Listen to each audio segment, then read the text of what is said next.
Hi, I'm Owen from Rask Australia. Thanks for tuning in to the Rask Network. Before we get into today's show, there are a few things we have to go over. Firstly, what you're about to hear and see is limited to general information only. It's not personal financial advice like you get from a financial planner. Also, it's important to remember that past performance is not indicative of future performance. That means that anything that's happened in the past, or we say today, is not necessarily going to reflect what happens in the future. Lastly, please consider that any of the guests or myself are featuring on this program may have a financial interest in some of the products or shares mentioned. That's enough from me. I hope you enjoyed today's program. Kate Campbell, welcome to this episode of the Australian Finance Podcast. It is wonderful to be back, Owen. Yes, it is. We're talking Q&A. We've got some questions. We're going to offer some answers, general, of course, and we love to hear from you. So send in your questions. Would you believe it, in the podcast player right in front of you? If you're on Spotify, if you're listening in your car, maybe don't click it now, but you can select the button that says Ask a Question. It's right there in your podcast player, and you can select the Australian Finance Podcast. Yes, we're answering questions on every podcast these days. Yes. So property, business, finance, investing, we got you covered. Who knew that people wanted answers to financial questions? It's kind of crazy. I know, a bit of a revelation. But we do have the ability to ask financial advisors, mortgage brokers, property coaches, accountants, heck, even lawyers. If you want answers to questions, we can dial them in and we can bring them in for an episode to answer your questions. So please write into us. Let us know what's on your mind. We can't offer specific advice. So 2 things we like when you do send in your questions. Number 1 is give us a funny name or just a generic name. Number 2, just give us the information that is relevant to the question, because we don't and we can't take into account your personal situation, your needs, goals, or objectives. Just give us the generalized question and we'll try and answer what we can. If we do answer these questions today, again, we don't know your circumstances, even if we do have some names thrown in, just we just want to let you know that you should seek the advice of a licensed and trusted financial professional. If you do need to find a financial advisor, there is a link in your podcast player next to the one that says Ask a Question that says Financial Planning. You can click that and get matched with a financial planner. That's it, Kate. All the fun stuff's out of the way. All the fun stuff is out of the way. Chad asks the first question. All right. This question's all about getting started. So the question is, I'm currently building my emergency fund and then on towards either saving for a house deposit or continue renting and starting to invest in ETFs. Is there a suggested roadmap for the free courses? And I'll just add in here that we have on Rask Education. That's what I took away from this question. That can give me good fundamental knowledge while I save, that once my emergency fund is complete, I can then seek out a financial advisor and make an informed decision for which direction I go in. Thank you. Yeah, great. So you worked with Tash Invests, Natasha Eisman, and we created a series called The Road Trip. Yes, the Rask Road Trip. That's 6 courses and it takes you in the direction that we think is quite helpful to start in, from the basics of building wealth. It talks you through emergency funds, saving, budgeting, Tax investing, 101. Tax. Yeah, psychology. Super. Yeah, so that road trip will take you from one course to the next. So that will be quite a good starting point if money and investing is new to you. And then I think the ETF investing course is probably the next place to go, I would say. And then finally, the one I'd go for after that is the property course. And the 6 road trip courses, key thing about this on our website is that they're designed to be finished in one sitting. So they're not like huge courses. They just give you the need-to-know information of that topic, and then you move on. And that's what makes them so great, is you kind of just get the crash course as you go through the road trip, and then you can move on into some of the other courses, like the one on ETFs is a bit more comprehensive. It might take you an hour or 2, for example. And the property course is probably another step up again, but it takes you through literally everything you want to know as a first home buyer. Including things like saving for a deposit, how much you need, how to buy a property, what to look for, these types of things. So you've kind of got it all there. And then when you're ready, you can see a financial advisor. You can investigate websites like MoneySmart or the ATO website because they may have things like, the tax advantages for the first home super saver scheme or whatever the case may be. And you can find a financial advisor using the MoneySmart website, or you can jump onto the Rask website. Or in your show notes, there's a link there to get matched with one. So that's it. Yeah, that's it. But I think it is fantastic to do all this learning while you're saving for your house deposit, because it might for many of us take quite a few years to save for that first home deposit. So use that time to learn as much as you can, ask questions, talk to a mortgage broker early, go and inspect properties and look at different suburbs and see what you're interested get excited. in. Yeah. Yeah. It's like keep yourself motivated. Go to those auctions, see how they work, see what the agents are doing, and just window shop, it's a good part of getting that experience. But while you're there, you're doing the right things in terms of you want to keep learning, because if you learn it all now, say in the next year or two, all this stuff about finance, you've got that for the rest of your life. And I think that's what people underestimate. Like the learning will compound for the rest of your life as much as the money does too. Yeah. So Charlie asked a question. It's about getting paid. Do you receive the same amount of money from dividends with ETFs as you would with direct shares? And are there any downsides with ETFs? Well, there are some downsides, Kate, but can you just describe generally how it works? Like, what can people expect if they invest in an ETF? Yeah. So like when I invest in a company, if I invest in a large Australian company, many of them choose to pay out a dividend. So they pay out some of their profits to me. If I own the company, I'm a shareholder and I get to receive some of the profits, which is great. Now, if I own an ETF and it owns companies in that basket that pay out dividends to investors, then I get that passed through to me. It's just a little bit more cleaner. So the ETF collects all of those payments from the companies and pays it out 2 or 4 times a year to you as an ETF investor. So it's a lot cleaner. Otherwise, you might get 100 different payments into your bank account each year, and that would be quite a mess and a headache at tax time. So ETF really cleans things up for you, and you get a tax statement at the end of the year. I think from the positive side of ETFs, it makes investing very simple at the beginning, especially. There are ETFs that do everything, so you can invest in complicated ETFs. The ETFs we talk about on the Finance Podcast are usually more simple ones that are investing in Australian companies and US companies, and they'll make your life simpler. So you can build a portfolio with just a few ETFs involved. I like it. Are there downsides? Yeah, there are. We'll talk about that a bit more in the next one when we talk about Kevin's question about VDHG, but there are. One is that you basically, for most ETFs that we talk about here, as you said on the Australian Finance Podcast, we basically talk about diversified ETFs, like ETFs that just kind of buy 300 Australian shares or 200 Australian shares or 500 US shares. Like they kind of like blanket the market, which are the great ETFs for the core of your portfolio. But one of the things that happens with them is if you're a high income tax earner, you don't have control of your tax situation. So as Kate was saying, all of the dividends get passed through the ETF and then back to the end investors, and you get your tax statement, say from August onwards at the end of the year.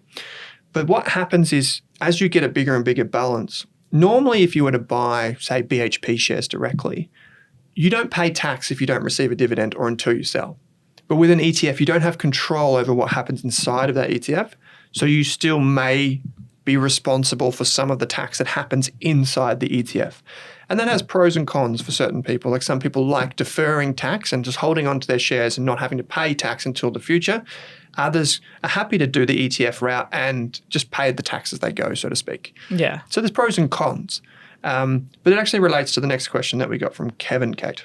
Yes. So Kevin's question says, I currently invest in VDHG as my only investment, and I'm thinking about adding VHY so I can get more income. Is this a wise move?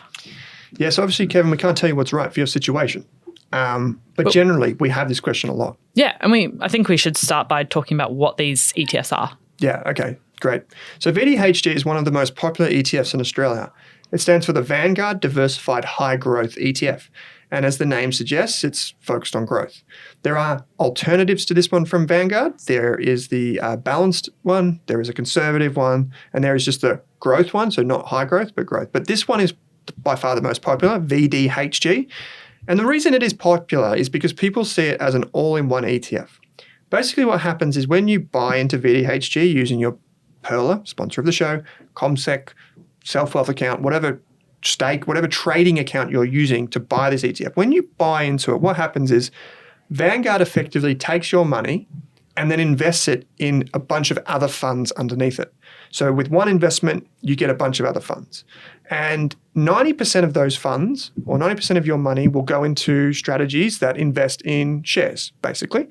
And the other 10% is in defensive investments. So think of it like bonds, if you take sort of like an international approach. And so you get a 90-10 portfolio. So it's geared to growth. Now, what happens is as people get older, they tend to go, well, 90% in growth and 10% in defensive was good while I was accumulating assets and while I was working and while I was focused on growth. But as I approach retirement, I think I want more passive income. I want my portfolio to now start supporting me. So people have a choice. They can either sell VDHG, either all of it or some of it, and incur some tax, and then go into a more balanced option. Or they can start adding more defensive or income-focused options 5 years out, say 5 to 10 years out, so that by the time they do reach retirement, they've got more income blended in there.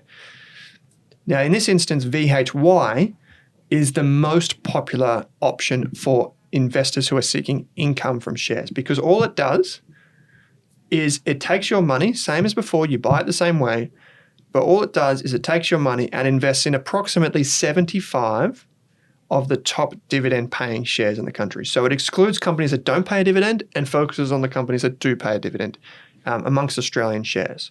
So it's good for franking credits. It's good for people that are seeking passive income. But I want to be very clear here that these things aren't perfect. So VHY is a good retiree style investment. But for most Australians, the simple thing is just to go with an all-of-market ETF. So like VAS or A200 from BetaShares or IOZ from iShares, because it's the total return that matters. So let me just be clear here. Total return is the growth that you get plus your income. And the idea is that the total return adds those both up, and that's how you should compare ETFs, is total return. Because it shouldn't matter whether it's income or growth. As long as you get the money, it doesn't really matter, right? I just think psychologically it's very hard to sell some of your investments to create that income stream, isn't it? It is. And so a lot of behavioral finance experts, we had Simon Russell on the show earlier this year, and he's like, this is great, like behavioral bias that people have in retirement where they think they have to get a monthly paycheck from their Telstra shares or from their investment property or from their whatever. But at the end of the day, with shares and ETFs, it's so much different. You can just sell a portion of it, and sometimes it's actually more tax effective than receiving the income. Now, I actually think that this combination is quite good, even though I just said that most people would probably be better off with just VAS or A200 or one of those. But for people in retirement, VHY actually makes sense. And it's a bit technical, but the basic reason is people in retirement can benefit from franking credits more so than people who are accumulating assets and not in retirement mode yet. Now, that means that when they receive a dividend, they actually get the tax credit, which is called a franking credit. And so that actually benefits them. Whereas, say, some investors aren't always eligible for franking credits for whatever reason, and sometimes they just want it to be reinvested again and again and again. So VHY is my pick of the bunch for retirees for dividend investing, but I wouldn't just use VHY. In this case, they're blending VDHG and VHY, and that's kind of like the level 2 thinking. If we go to level 3 and just get a little bit more technical for just a moment, we recently had Balaji Gopal from Vanguard on the show, and he said that it was quite interesting. He was very candid, actually, and I was really pleased to hear him say this. But if they kind of had their time again, I reckon what I was inferring from his words were they would have made VDHG out of ETFs, not out of managed funds. Because when you invest in VDHG, you get managed funds underneath. But if you had instead got ETFs underneath, you could have transferred some in and out, which then would have meant that people who are long-time investors in VDHG could transfer out some of the shares and get a more balanced portfolio at the end of the day. And I think that might happen in the future, which is pretty good. But yes, towards retirement, investors can start adding VHY. As you said, there's a big behavioral bias that they don't want to sell a winner or they don't want to sell something to get the income, but that is an option too. At the end of the day, when you tick over into retirement mode, your tax situation changes. But until then, you will be liable for certain tax, not just Kevin in this instance, but everyone listening and watching. Yeah. That's probably why people do still opt to build their own ETF portfolio rather than choosing an all-in-one solution like BDHG, is because you do have more flexibility, especially as you build wealth over time. It doesn't really matter with the first $1,000, but once you have $1 million, well, maybe you want a bit more flexibility than just having 100% of your money in VDHG. Absolutely, Kane. Thanks for bringing it back to that, because that's what we see in the data as well. When we see when we see the transaction size with VDHG, it's typically around $4,000 to $5,000 purchases. So this is a core ETF. Like it just sits right in the middle of your core, boring, just does its thing portfolio. And so it's a great ETF for that. But we see smaller parcel sizes, and that's reflective of investors slowly just adding some in. Like if the average is 4,000, that means there are a lot at 10,000 and a lot at 1,000. Like, and so people are just slowly dollar cost averaging into VDHG. But you're right, as portfolio balances get bigger, people do want to take one more step and say, okay, I'm comfortable with investing, listen to enough of the Rask podcast to know that I could probably build a pretty sensible, diversified portfolio myself. So I'm just going to take these building blocks and put them all together. And then I'm going to check in by myself or with my financial advisor every 3 months or 6 months or a year and rebalance it. And you do that yourself. And that gives you control over the tax. It also gives you more control as you head towards retirement, what you're actually going to be doing. The reason why I don't want to be too strong with that and say that that's the better way to build a portfolio is because a lot of new investors probably should start with VDHG. And if they come on to the podcast, this is their first podcast, and they hear you and I go, well, you probably get more flexibility out of doing it yourself, then they might be put off buying VDHG in the first instance. But I think for the newer investors, for people that are building out their portfolio, VDHG is absolutely fantastic. And that's, again, reflected in the data. But then over time, as people approach retirement, they want to probably break things apart and want to have more flexibility. Your advisor probably wants more flexibility. So that's why they may not always be perfect. Yeah. And you can build things around or prune. Yeah. Good question, though. That's a great question because we get it a lot.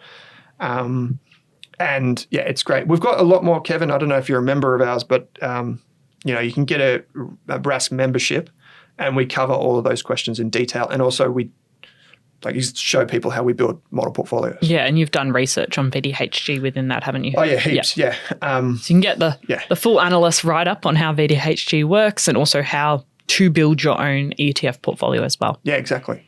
So you can go and check that out. There's a link in the show notes. Next one. All right, next question is from Birdie. Something a little bit different to investing, which is nice. Yes, it is nice. What is something that's easy and achievable to start the financial journey, a small day-to-day habit? What do you reckon?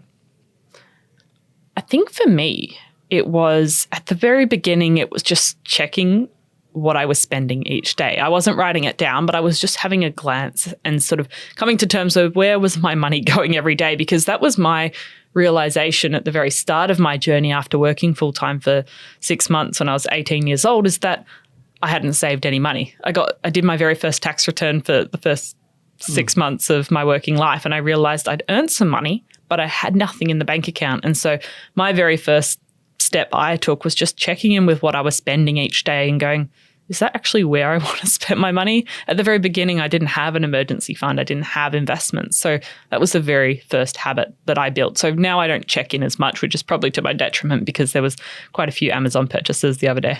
Yeah. You know what? I think this is such a good question from Birdie. I like that. MyFitnessPal. Yeah.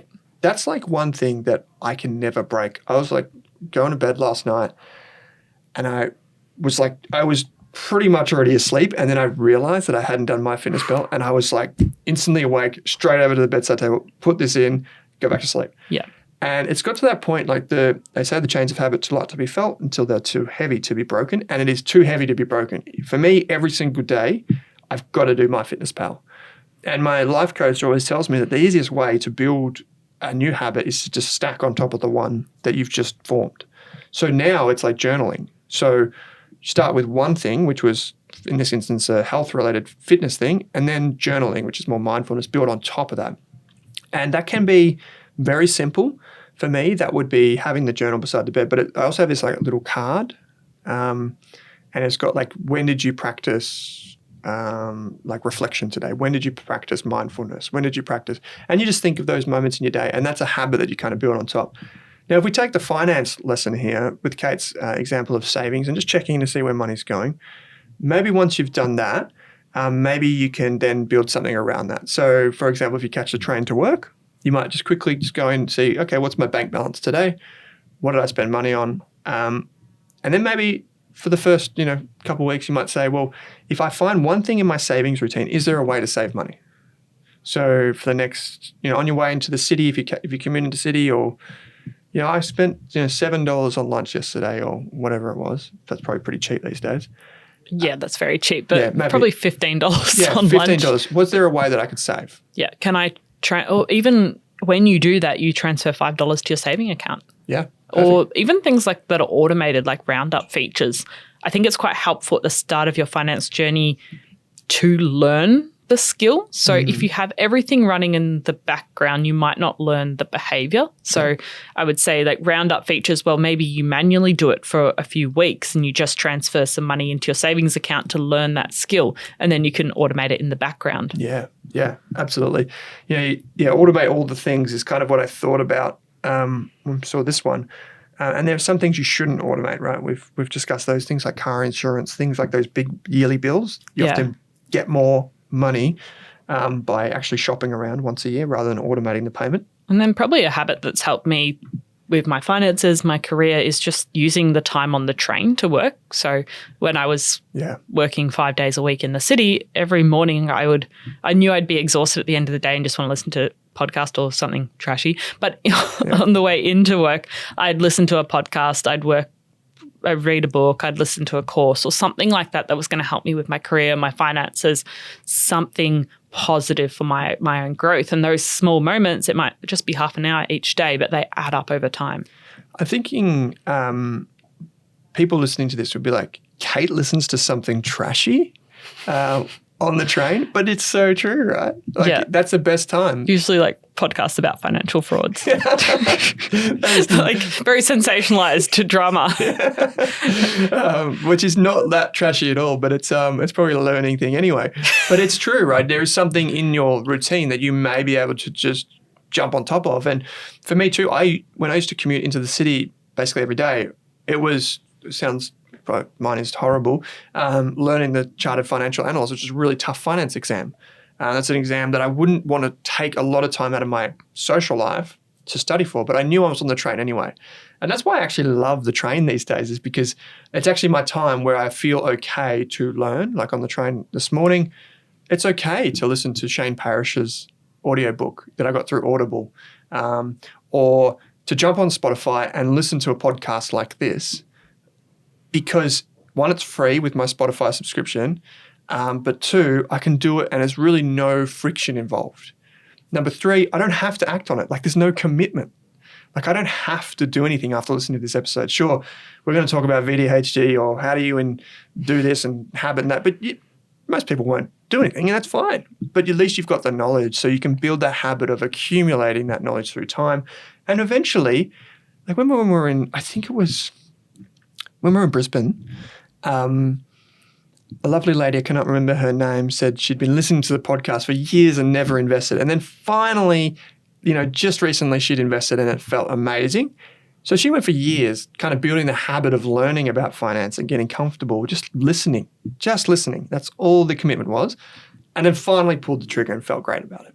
And that's the interesting thing. At the very start of your finance journey, you might be someone that's always said, investing something that someone else does, or I'm not good with money. And so part of adding these small habits is reframing your identity. I mean, read James Clear's Atomic Habits if you want to learn more about how to form habits and sort of create sticky change. But finding ways to slowly reframe who you are, and it will take time. It'll probably take a few years, even after you've invested, to feel like an investor, because if you've always seen investing as something other people do and not what you do, it'll take a while. But just putting yourself in the room, if you can find someone in your life, in your workplace, online, maybe a meetup group, there's financial independence meetup groups in most states, but putting yourself in situations where you're with other people that have the identity of managing their money well, being an investor, putting things in place for their future, that will slowly help you make change. It's not going to happen instantly, but it's part of that identity change as well. Yeah.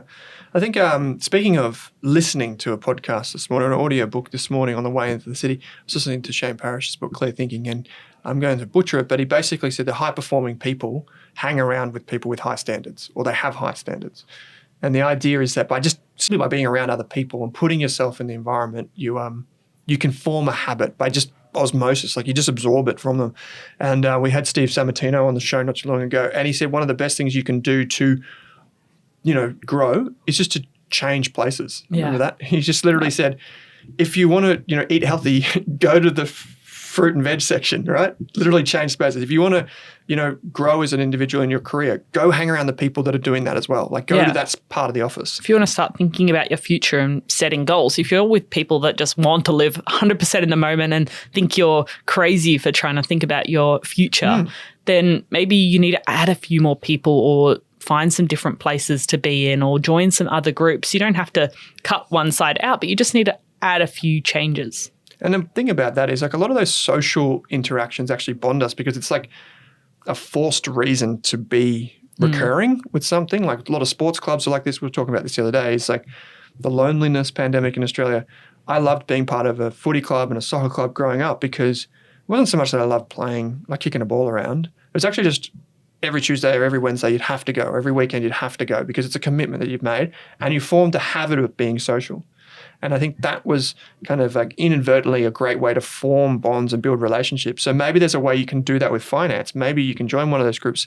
Maybe you can listen to this podcast until you're ready to go and have a conversation with a friend or start that with your partner. But there are definitely things you can do every day, 5 minutes on the train while you go to gym.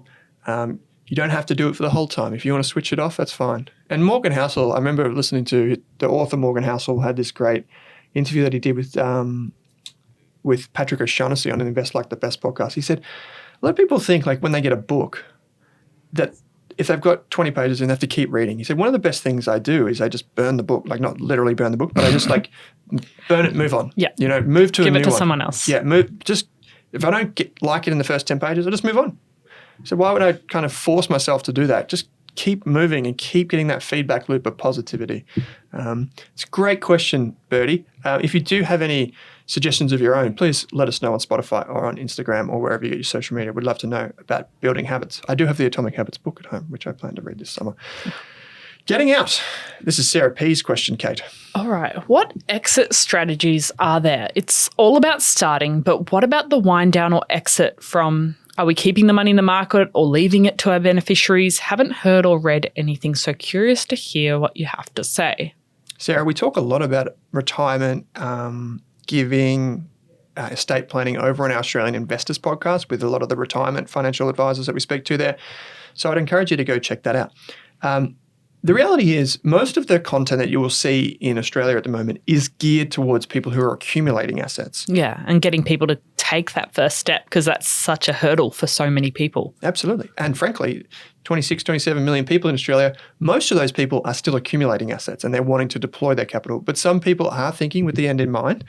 And that's called estate planning. And so easily the best place to go for that is a financial advisor who can help you structure that in advance, particularly if you've got a large superannuation balance and so on and so forth. Now, if the exit strategy for you from here, Sarah, or for anyone listening is not necessarily, 6 foot under type of thing, maybe the exit strategy is what happens when I go from working life to retirement life, these types of things. There is a plethora of information out there. Let's just run through some of the essentials. Before you get to retirement age, you want to be aware of things like transfer caps into superannuation. So basically, this is the limit that you can go before there are some sort of tax penalties where you can transfer into pension or into retirement mode within super. You want to also know, do you want your money inside or outside super as a majority? There are rules of thumb that some people will want more of their money in super for the tax benefits, but outside gives them comfort if the tax rules change for super. As you get forward to retirement, a lot of people have already cycled off investment properties and they've moved most of their money across the super or across to the share market, simply because it's more liquid, it's easier to manage. There's no, tenants and these types of things. If you've got a business, you want to plan well in advance and get advice from a trusted accountant and maybe even a lawyer who can help you transfer some of those assets. A good financial advisor who understands business will also talk about some of the small business incentives. There are some truly stupendously wonderful options for people who own a business that want to transfer their money to super or out of the business tax effectively. Some wonderful strategies, but you need to find financial advisors who are across those. In terms of beneficiaries, there was an interesting AFR article not too long ago, Kate, that showed some people, in fact, a lot of people are actually dying with more money than they entered retirement with because they don't spend it. So they're so scared of their retirement balance going down that they don't spend any of it. And then they don't go on the European riverboat cruise. They don't go and visit the pyramids of Giza or whatever the case may be. They don't go and take that up, and they don't live in the moment when they deserve to. Yeah. And so, there's many different ways to combat that. It's like joining groups, maintaining that purpose, working part-time so you feel comfortable as you transition. And finally, in the lead up to retirement, is just make sure you've got your emergency fund. We talk about investing, just have that emergency fund, because I don't want to scare anyone, but when you transition to retirement, it is probably the riskiest financial time in your life, because you could transition at a time when you're dependent on money for the first time, and that could be risky for you. So make sure you have the cash before you get to the moment of, I'm going to retire today. Yeah. So have that cash buffer there. But that would probably be some of the major rocks that people can turn over to see what's available to them. And what about exiting if we're not thinking about retirement or passing away? We're just thinking, okay, we've been investing for 10 years. Maybe now we really want to buy a property. Yeah. And we're thinking about selling some of our investments. Yeah, absolutely. So you want to think 2 to 3 years in advance for that, depending on the size of the balance. If you've been in property and you're cycling out, that's probably a bigger question, because it's typically a bigger balance and it involves debt, and timing does come into it, like when you sell the property and interest rates and all that. So you want to be planning 5+ years in advance for that. Like a good example of this is Aussie Firebug community. You can see how he's slowly doing that. But you can see the unwinding of that is actually quite intensive in terms of tax, in terms of frictional costs with selling property and the lead time. But if you're, say, transitioning to buying a property, the balance isn't as big. Typically, a deposit isn't as big. But the key thing is, and we always harp on about this, is don't have that money invested when you need it. It's just about a bit of forethought. Because you could have had your money in the market last year in 2022 and you've watched your NASDAQ ETF fall 30%, and you had all your money in there and you thought, I was going to buy a property this year, and now my 100 grand's become 70 and I can't do it anymore. So you don't want to let that massive financial goal be derailed by something that's out of your control, which is the stock market return. So 2 to 3 years planning. Yeah. But this is great. We can actually do a whole other episode on this, Sarah. And if I didn't answer your question or give you ideas, that was basically my only purpose. We will put it to financial advisors. There are some tremendous strategies in the lead up to retirement, for example, around what we call recontribution strategies and maxing out the $27,500 to put into super.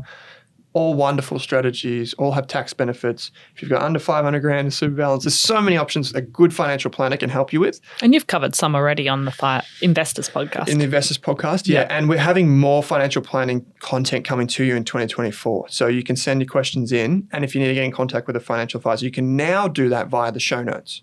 No matter what stage of life you're at, whether you're young, whether you're approaching retirement, whether you're fully in retirement, whether you're a business owner, you can get all of that through us these days. So you can check that out. But we are taking questions for the retirement financial advice over on the Investors podcast as well. I think that takes us through. So we've spoken about getting out, the habits, VDHG and blending that, how you can try to get paid with your ETFs, passive income, is it the same? And how to get started with our free courses, Kate. A lot of fun. A lot in there. And I think there'll be a lot of resources in the show notes as well. I'll hunt down those podcasts Owen mentioned. So if you want to learn more about retirement and exit strategies, you can find resources there. Yeah, heaps of resources, particularly, over the Christmas break coming up. You might have time. Atomic Habits, a great book. Shane Parris's book, also great. So this time of year is a great time to kind of sink your teeth into some of those bigger questions that you might have for the year ahead. Our community loves it. January is a very, very big month. So is Christmas for us, because you can form those habits now. You can set a plan. I'm going to listen for 15 minutes a day for the next month and see how you go after that. Yeah, and you don't have to wait till the 1st of January to form a new habit. Now, I would be willing, but I don't have any research on this. Maybe you know some research. I'd be willing to bet that people that start their goal before January 1st actually have more chance of achieving. I don't know if there's research on that, but we'll see if we can find anything. But I reckon anecdotally it'd be true. Yeah, because why wait, right? Like, get started today. That's the best thing. Okay, well, Kate, this is heaps of fun. Thanks for joining me. Thanks for listening, everyone.